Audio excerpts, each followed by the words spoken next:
আমি আপনাকে এত পরিমাণ রুহানি সন্তান দান করব, দান করেছি যেই রুহানি সন্তানেরা নিজের জীবন দিয়ে আপনার পক্ষে কাজ করবে, আপনার কালিমা পৃথিবীর বুকে উড্ডীন করার চেষ্টা করবে।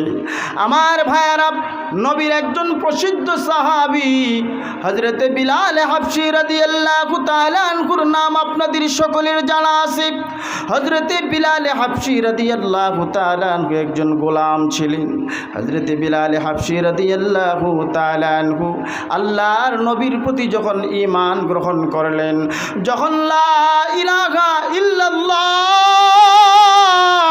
মুহাম্মাদুর রাসূলুল্লাহ পাঠ করলেন, এই কালিমা গ্রহণ করার পরে বিলাল হাবশীর মুনিব ডাক দিয়ে বলে, রে বিলাল, তুমি আমার কাছে বন্দী, তুমি আমার গোলাম।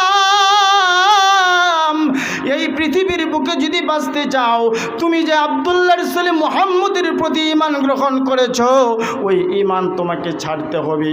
আব্দুল্লাহর ছেলে মুহাম্মদের প্রতি তোমার যে ভালোবাসা, ওই ভালোবাসা তোমাকে বিসর্জন দিতে হবে।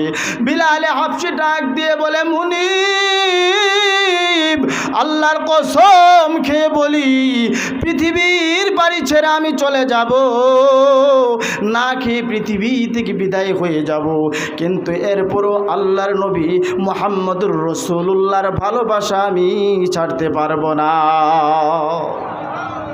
আমার ভাইয়ারা, এই বিলাল হাবশীকে মক্কার কাফেররা পর্যায়ক্রমে উত্তপ্ত বালুর উপরে শোয়া রাখত। সকালবেলা একদল পিটাইত, বিকালবেলা আরেক দল পিটাইত। আমার ভাইয়ারা, ইতিহাসের কিতাবে পাওয়া যায়, বিলাল হাবশীকে যখন মক্কার উত্তপ্ত বালুর উপরে শোয়া রাখত, বিলাল হাবশীর চামড়াগুলো খসে খসে পড়ে গিয়েছিল। বিলাল হাবশীর শরীর থেকে রক্ত প্রবাহিত হয়ে ওই উত্তপ্ত বালিকলাগুলো জমাট বেঁধে যেত। এরপর বিলাল আল্লাহর নবীর নাম ছাড়ে নাই। আল্লাহু আহাদ, আল্লাহু আহাদ, এই জিকির ছাড়ে নাই। বিলাল হাবশী এত কষ্ট করার পরেও সেই জিকির ছাড়ে নাই। এক পর্যায়ে মক্কার কাফেররা চিন্তা করে দেখলো, তার উপরে পাথর চাপা দিয়ে রাখলেও সে শুধু আহাদ আহাদ বলতে থাকে। আল্লাহর পয়গম্বর মুহাম্মদুর রাসূলুল্লাহর নাম তার জবান থেকে উচ্চারিত হয়। শেষ পর্যন্ত বেঈমান কুফাররা আল্লাহর নবীর সাহাবী বিলাল হাবশীর জিহ্বাটা পেরাক দিয়ে ফুটো করে দিয়েছিল, পেরাক মেরে মাটির মধ্যে লাগিয়ে দিয়েছিল, যেন এই জবান দিয়ে, এই জিহ্বা দিয়ে বিলাল আর আল্লাহর নবীর নাম নিতে না পারে, আল্লাহর নাম নিতে না পারে। এই জন্য বিলাল হাবশীর জিহ্বাটা ফুটো করে দিয়েছিল। এই অবস্থা দেখে হযরত সিদ্দিক আকবর রাদিয়াল্লাহু তাআলা আনহু পয়গম্বর আরবীকে ডাক দিয়ে বলে, ইয়া রাসূলুল্লাহ, ইয়া হাবিবাল্লাহ, আপনার একজন সাহাবী, তার নাম হলো বিলাল হাবশী, সে বড় কষ্টের মধ্যে আছে। ওগো নবী, আপনি যদি বলেন তাহলে আমি তাকে আজাদ করে নিয়ে আসব। আল্লাহর পয়গম্বর বললেন, আবু বকর, যাও, তুমি যেইভাবে পারো ওইভাবে তুমি বিলাল হাবশীকে আজাদ করে নিয়ে আসো। হযরত আবু বকর সিদ্দিক রাদিয়াল্লাহু তাআলা আনহু তৎকালীন সময়ের 40,000 দিরহাম দিয়া বিলাল হাবশীকে আজাদ করে এনেছিল। জোরে বলি সুবহানাল্লাহ। আমার ভাইয়ারা, আল্লাহর পয়গম্বর বিলাল হাবশীকে আজানের দায়িত্ব দিলেন, কিন্তু বিলাল হাবশী সঠিকভাবে আজান দিতে পারে না। আজানে উচ্চারণে ভুল হয়, শব্দ ঠিক মতো বলতে পারে না, কারণ জিহ্বা ছিল ফুটো করা। বেঈমান কুফাররা তার জিহ্বা ছিদ্র করে দিয়েছিল, যাতে করে সে আল্লাহর নবীর নাম নিতে না পারে। আল্লাহর পয়গম্বরকে বিলাল হাবশী একদিন ডাক দিয়ে বলে, ইয়া রাসূলুল্লাহ, ইয়া হাবিবাল্লাহ, আপনি যদি দয়া করে মুয়াজ্জিনটা পরিবর্তন করে দিতে পারতেন, কারণ আমি আজান দিতে পারি না, কাফেররা আমার আজান নিয়ে হাসাহাসি করে। আরে আব্দুল্লাহর ছেলে মুহাম্মদ না বলে অনেক বড় শিক্ষিত, কিন্তু এই মূর্খ মুয়াজ্জিন কেন নিয়োগ দিল? যেই মূর্খ মুয়াজ্জিন ঠিক মতো আজান দিতে পারে না।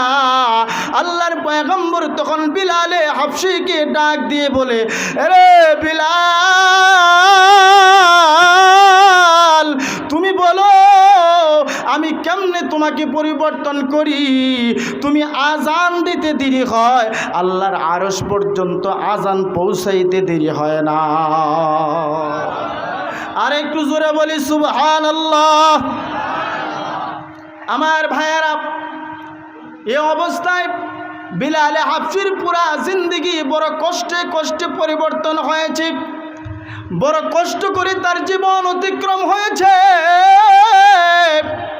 আল্লাহর নবী যেদিন পৃথিবী থেকে বিদায় হয়ে যাবেন, ওই দিন আজরাইল আলাইহিস সালাম আল্লাহর পয়গম্বরের সামনে হাজির।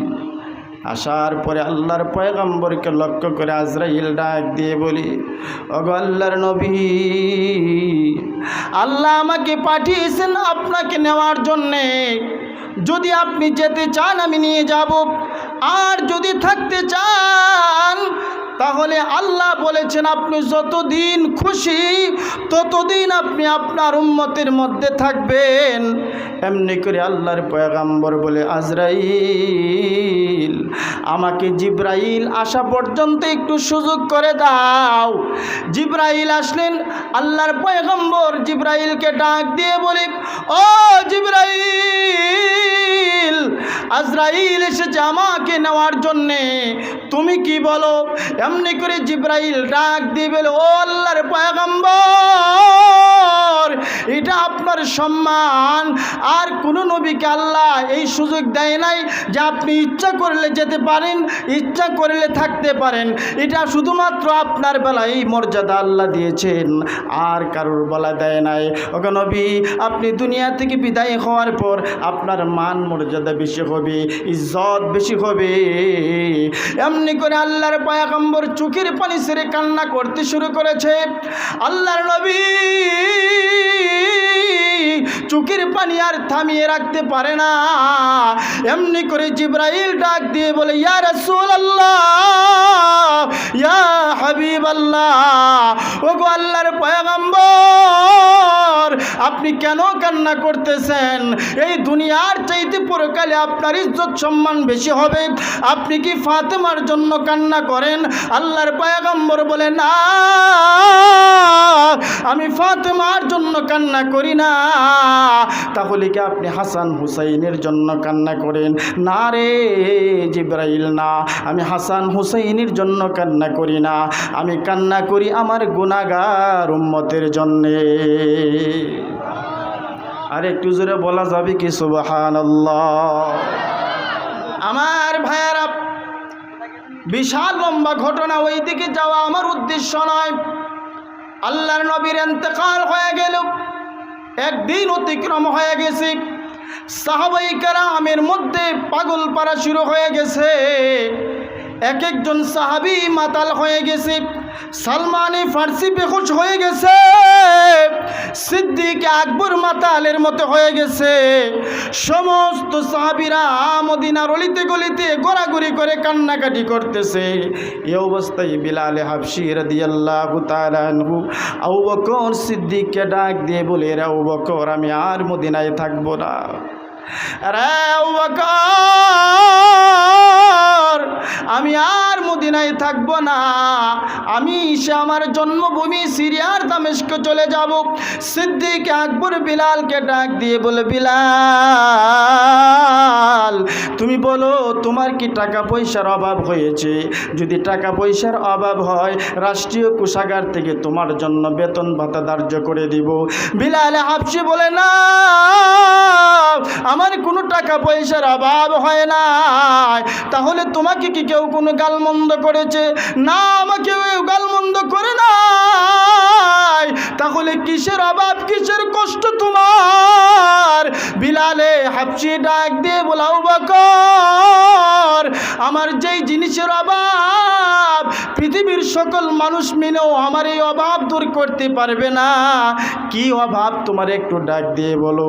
বেলাল হাবশি বলে, আবু বকর, আমি যখন আগে মসজিদ নববীর মিনারায় আজান দিতাম, আজানের পরে তাকায় দেখতাম রাহমাতুল লিল আলামিন নামাজে আসছে, রাহমাতুল লিল আলামিনের চেহারা দেখতে পেতাম। এমনি করে আবু বকর রাদিয়াল্লাহু তাআলা আনহু সিদ্দিক আকবর বিলাল হাবশির গলায় ধরে বলে, ও বিলাল, এই অভাব কে তোমাকে পূরণ করে দিবে? এই অভাব তো শুধুমাত্র তোমার জন্য না, পুরো মদিনাবাসীর জন্য শুধু এই অভাব না, তাম পৃথিবীর জন্য এই অভাব দেখা দিয়েছে। বিলাল হাবশি ডাক দিয়ে বলে, না, সমস্ত মানুষগুলো নবীজির রওজা দেখে তারা সহ্য করতে পারে রে আবু বকর, কিন্তু আমি বিলাল যখন নবীজির রওজার দিকে তাকাই আমি সহ্য করতে পারি না। আমার বুকের মধ্যে একটা জ্বালা যন্ত্রণা শুরু হয়ে যায়। এই কথা বলে আবু বকর সিদ্দিকের কাছ থেকে বিদায় নিয়ে তিনি সিরিয়ার দামেস্কে চলে গেলেন। কিছুদিন অতিক্রম হওয়ার পরে আল্লাহর পয়গম্বর তাকে স্বপ্ন যুগে দেখায়, ও বিলাল, কতদিন হয়ে গেল তুমি আমার জিয়ারতে আসো না। ও বিলাল, আয়, তোর আজানের ধ্বনি আমি আবার শুনতে চাই। যেই মাত্র স্বপ্ন যুগে বিলাল হাবশি এই দৃশ্য দেখলেন, আমার ভাইয়েরা, সিরিয়ার দামেস্কে থেকে হযরতে বিলাল হাবশি আবার মদিনার মসজিদে আসলেন। মদিনার মসজিদে আসার পরে তাহাজ্জুদের সময় হয়ে গেছে। বিলাল হাবশি নবীজির রওজার সাথে মাথাটা ঠেকাইয়া সালাম করে, আসসালাতু ওয়াসসালামু আলাইকা ইয়া রাসূলুল্লাহ, আসসালাতু ওয়াসসালামু আলাইকা ইয়া হাবিবাল্লাহ। ও আল্লাহর পয়গম্বর, আপনি আমাকে আসার জন্য বলেছিলেন, আমি এসেছি। এরকমভাবে নবীজির রওজার সামনে যখন মাথাটা ঠেকাইয়া কথোপকথন করতেছে, মদিনার মসজিদের নতুন মুয়াজ্জিন আইসা দেখে বিলাল চলে এসেছে। এমনি করে নতুন মুয়াজ্জিন মদিনার মসজিদে এলান দিয়ে দিছে, আল্লাহর পয়গম্বরের মুয়াজ্জিন বিলাল এসেছে। যেই মাত্র এই ধ্বনি হয়ে গেছে, মদিনার অলিগলি থেকে মানুষগুলো মসজিদে নববীর ভিতরে ঢুকতেছে, আর সকলে মিলে বলতেছে, ও বিলাল, কতদিন হয়ে গেলে তোমার আজান শুনি না, আজান দাও, আজান দাও। বিলাল শুধু চোখের পানি ছাড়া কিন্তু আজান দেয় না। সালমান ফার্সি সাহাবীদেরকে লক্ষ্য করে বলে, ও নবীর সাহাবীরা, আমাদের কথা বিলাল আজান দিবে না, যাও হাসান আর হুসাইনকে নিয়ে আসো। যেই মাত্র হাসান হুসাইনকে নিয়ে আসলেন, হাসান হুসাইনকে নিয়ে আসার পরে যেই মাত্র দেখলেন এমনি বিলাল হাসান আর হুসাইন দুইজনকে এরকমভাবে জড়াইয়া ধরলেন, আর তাদের দুই গালের মধ্যে চুমু খাইতে শুরু করলেন, আর বলতে লাগলেন, ও হাসান, ও হুসাইন, তোদের এই গালের মধ্যে আমার নবী কত চুমু খেয়েছে, আমি আজকে তোদেরকে চুমু খাইয়া আমার নবীর গায়ে চুমু খাওয়ার স্বাদ মিটাইতেছি। এমনি করে হাসান হুসাইন ডাক দিয়ে বলে, ও নানার মুয়াজ্জিন, আজকে কতদিন হয়ে গেল তোমার কণ্ঠের আজান শুনি না, যাও যাও আজান দাও। বিলাল হাবশি আজান দেওয়ার জন্য চলে গেলেন। আল্লাহু আকবার, আল্লাহু আকবার, আশহাদু আল্লা ইলাহা ইল্লাল্লাহ, এরকম ভাবে আজান দিতে দিতে যেই মাত্র বলল আশহাদু আন্না মুহাম্মাদুর রাসূলুল্লাহ, এই বাক্য পাঠ করার সাথে সাথে হযরতে বিলাল অজ্ঞান হয়ে জমিনের মধ্যে পড়ে যায়। আমার ভাইয়েরা, এই অবস্থায় বিলাল হাবশি এক পর্যায়ে হুঁশ ফিরে আসলো। এটাও বিশাল লম্বা ঘটনা। এক পর্যায়ে বিলাল হাবশি রাদিয়াল্লাহু তাআলা আনহু আল্লাহর নবীর কাছ থেকে বিদায় নিয়ে তিনি সিরিয়ার দামেস্কে আবার চলে গেলেন। আমার ভাইয়েরা, ইতিহাসের কিতাবে পাওয়া যায় বেশি দিন তিনি আর বেঁচে থাকতে পারে নাই। নবীর ভালোবাসায় প্রেম বিরহে তিনি কলিজা ফেটে দুনিয়া থেকে বিদায় হয়ে যায়। সুবহানাল্লাহ বলবেন, আর একটু জোরে বলি সুবহানাল্লাহ। আমার ভাইয়েরা, সাহাবায়ে কেরাম যেরকম ভাবে আল্লাহর পয়গম্বরকে ভালোবেসেছে, সাহাবায়ে কেরাম যেরকম ভাবে নবীর প্রেম ভালোবাসায় কলিজা ফেটে দুনিয়া থেকে বিদায় হয়েছে, মনে রেখো মুসলমান, আমরা শুধু কলিজা ফেটে কেন, প্রয়োজনে নিজের জীবন, তাজা জীবন আল্লাহর নবীর রাস্তায় শহীদ করতে রাজি আছি। ঠিক কিনা জোরে বলো, আরো জোরে বলো ঠিক কিনা। নবীর জন্য যদি স্ত্রীদের বিধবা করতে হয় বিধবা করব, নবীর জন্য যদি সন্তানদের ইতিম করতে হয় ইতিম করব, দেশ যদি ছাড়তে হয় দেশ ছাড়ব, প্রয়োজনে মাজলুম হয়ে জালেমদের কাঠগড়ায় দাঁড়িয়ে যদি ফাঁসির কাস্টে ঝুলতে হয় ফাঁসির কাস্টে ঝুলব, তবু নবীর বিরুদ্ধাচরণ যারা করবে তাদের কাছে আমরা মাথা নত করব না, মাথা নত করব না, মাথা নত করব না। ঠিক কিনা বলি? নারে তাকবীর, দিন ইসলাম, দিন ইসলাম। আল্লামা শফিউল্লাহ আশরাফী সাহেব, নারে তাকবীর। আমার ভাইয়েরা, আপনারা দেখেছেন অসংখ্য অগণিত উলামায়ে কেরাম আল্লাহর নবীর পক্ষে কথা বলার কারণে জালেমের কারাগারে বন্দী হয়েছিল। যেই সমস্ত জালেমরা তাদেরকে কারাগারে বন্দী করেছে